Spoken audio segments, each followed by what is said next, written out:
राणा सनाउल्लाह कह रहा था कि जनाब किसी उम्मीदवार के घर से कोई बक्से और कोई लोग बरामद हो गया। जब तक इन पुराना पार्टियों को लोग जमींदोज न करे, मैं तो कहता हूँ एक नवा पार्टी आए, वो जो उसको क्या नाम है, मरकजी मुस्लिम लीग, अफज सईद उनके सरबराह है, उनका ईमान भी जरा देखते। प्यारे भाई आपके बहुत मेहरबानी, शुक्रगुजार हूँ। अब तो रिजल्ट आया नहीं है, अब तो रिजल्ट आने से पहला आधा दिन भी एक दूसरे के ऊपर इल्जामात और लान तान शुरू हो गया। मैं देख रहा था राणा सनाउल्लाह कह रहा था कि जनाब किसी उम्मीदवार के घर से कोई बक्से और कोई लोग बरामद हो गया। ठीक हो गया, ये तो इनके इलेक्शन का अलमिया है। अब आगे आगे देखते जाओ क्या होते। और दूसरा, आवाम का जो देखे 12 बजे तक तो कोई आया ही नहीं है, और मतलब है कुछ ऐसे अमल थे ना, वो कहते जैसे अमल उसी तरह रद्द अमल। अवाम ने भी कोई रद्द अमल, उनको पता था कि हमारे जो लीडर है ये अमली तौर लीडर नहीं है, ये हमें धोखा देने आए। और मैं अल्फन कह रहा हूँ कि दोनों लीडर वहां धोखा देने गया, और एक तीसरा भी अलीम खान वाला जाके वहां धोखा देने गया। अब बात बता दे, बात सीधी करना चाहिए, इनको बुरा लगता है क्योंकि एक बाबा इनको मिला था मियाँ साहब को, तो उसको बड़ा कंधों पर उठाता था। बाबा ने भी कहा कि आज नहीं देखा तो कब देखे, क्योंकि सच्ची बात बाप को बुरा लगता है, माँ को बुरा लगता है, हर बंदे को बुरा लगता है, सच्ची है। आप मुझे बताए पंजाब का कोई शीशा, कोई मल्क कोई ऐसा है जो पानी में 4-4 फुट डूबा नहीं है? नहीं है ना, तमाम डूबे हुए। BHA वाला डूबे हुआ है, रोड डूबा हुआ है, लाहौर घर के, सब कुछ घर के। क्या मियाँ साहब अल्फन बता दे उस इस्लामाबाद के, एक तो ये शख्स जहां जाते, किधर एयरपोर्ट का वादा, किसी जगह पर सड़क का वादा, किसी जगह हॉस्पिटल का वादा, किसी जगह बेरोजगारी का वादा। दूसरी बात ये, यार तुम इतना बड़ा आदमी हो, लेकिन जहनी तौर इतने छोटे हैं, इतना छोटे हैं। कश्मीर का क्या वजीर आजम होगा? कश्मीर के वजीर आजम से तो यहाँ इस्लामाबाद का डायरेक्टर का पावर ज्यादा है। लेकिन ये कह रहे कि भाई मुझे शहबाज शरीफ साहब से कहूंगा कि मुझे कश्मीर का वजीर आजम बनाओ। दूसरा जो मरियम साहब तकरीर कर रहा था कि मैं खाली नहीं आए, कुछ लेके आए, तो खुदा मेरा उम्मीद था जो हो सकता है यार हो सका, जो छोड़ो यार, ये कश्मीर के लोग बरसों से बर्बाद हुआ है, बेघर हुआ है, तबाह हुआ है, इनके पास शहीद है, इनके पास गाजी है, इनके पास बेवा है। मेरा ख्याल में वो 11 अरब रुपए का जहाज इनके हवाला कर रहे, या मेरा ख्याल में कोई अपना जेब पॉकेट से कोई 2-4 अरब रुपए का ऐलान कर रहे। तो वो पता है क्या उसको बोलते हैं, मैं पंजाब की सफाई लेकर आया हूं। भाई ये क्या बात हुआ, मैं पंजाब की सफाई लेकर आऊं, सुथराई लेकर आऊं? ये तो इस सियासतदानों की तकरीर है। आगे से जनाब बिलावल साहब तकरीर कर रहे कि अगर आपने कुछ लेने, कोई राइट लेने, कोई हक लेने, इसका मतलब है कि ये तुम लोगों को हक में है। भाई पाकिस्तान का तबाही और बर्बादी उस दिन से शुरू हो गया, याद रखो। चैन हमसे किधर चला गया, दियाम से किधर चला गया, दुबई कहाँ चला गया, सऊदी अरब कहाँ चला गया। ये तमाम मुल्कों ने चंद सालों में तरक्की किया।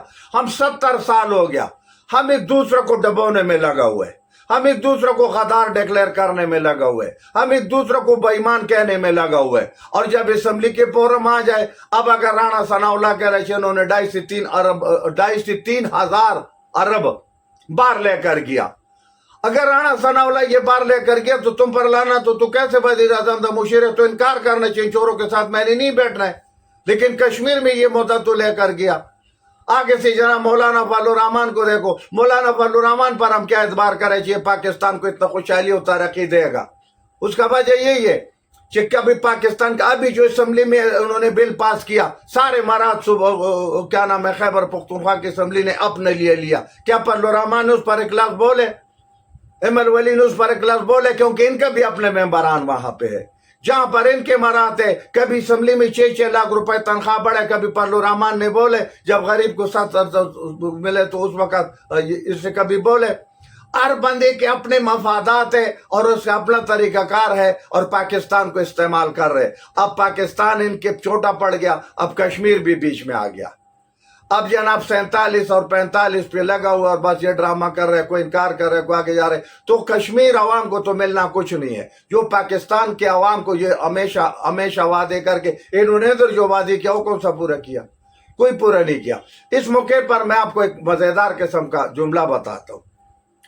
کشمیری بھائی وقت تو گزر گیا، لیکن پاکستانی آپ سن لو، پٹھانوں کا ایک مزیدار قسم کا ماورا و لطیفہ ہے، اور وہ یہ ہے کہ ایک بادشاہ تھا ان کے طرح، وہ بھی بڑا بے تاش اور جھوٹا بادشاہ تھا، تو ہر رات جو ہے نا وہ بلاتا تھا، آپ بولو اس کو کیا بولتے ہیں، میراثی بولتے ہیں اس کو، باجے دکڑے آگے پیچھے نا، تو جب وہ غزل مزل گاتا تھا نا تو اس کو کہتا، یہ عوام کو، پاکستانی عوام کو، کشمیری عوام کو کہنا چاہتا ہوں، تو بادشاہ کہتے ہیں واہ واہ واہ واہ واہ، آگے سے وزیروں نے کہا کیا بات ہے، زبردست زبردست، بادشاہ ادھر سے اعلان کرتا تھا اس کو اتنا جواہر دے دو، ٹھیک ہے جی۔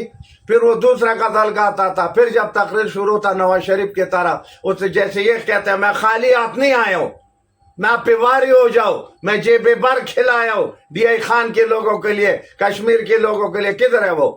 پھر دوبارہ اعلان کرتا تھا یار واہ واہ واہ، بڑا زبردست گانا گائے فلانا، اتنا مرات ان کو دے دو۔ جب میراثی جانے لگا تو وہ وزیروں کو کہتے کہ دونوں بادشاہ نے اعلان کیا، ان کا بھی تو خزانہ بند ہے، صبح جاؤ، صبح کر لیتے۔ صبح جب جاتا تھا تو پھر اگلا دن بینک بند ہے، پھر 2-4 دن جب ترکاتا تھا تو میراثی بادشاہ کے پاس آ گیا، بادشاہ کو کہ بادشاہ سلامت، آپ نے اعلان کیا اور وہ تو ہمیں کچھ نہیں ملے۔ اس نے کہا یہ مجھے بتاؤ تو تم نے مجھے کیا دیا؟ آپ لوگوں نے غزل گا کے، گانا گا کے اپنا شوق بھی مٹھائے اور مجھے لطف اندوز کیا، میں نے بھی جناب اپنا شوق مٹھایا تمہارا گانا سن کے، شکریہ میرا ادا کرو جو میں نے تمہارا گانا سنے، پھر تمہیں خوش کرنے کے لیے میں نے بھی تمہیں خوش کر دیا کہ چلو بھائی تمہیں لال جواہر ملے گا۔ اس میں کون سا لال جواہر ہے، بس تم نے اڑ دینا تھا، اڑ دینا تیرا ڈیوٹی تھا اور شاباش دینا میرا ڈیوٹی تھا، بات ہو گیا ختم۔ پاکستانی عوام اور کشمیری عوام ہمیشہ یہ بات یاد رکھے کہ یہ پرچی دینا ہمارا ڈیوٹی ہے، اور بدماشی کرنا اور ڈالا کلچر کرنا اور پیسے چوری کرنا، جہازیں لینا، بڑی گاڑی لینا، وزارتیں لینا، لندن جانا، پاسپورٹیں لینا، ہر مراد لینا ان کے حق میں ہے، بس یہی پاکستان ہے، ان میں اور کچھ نہیں ہے۔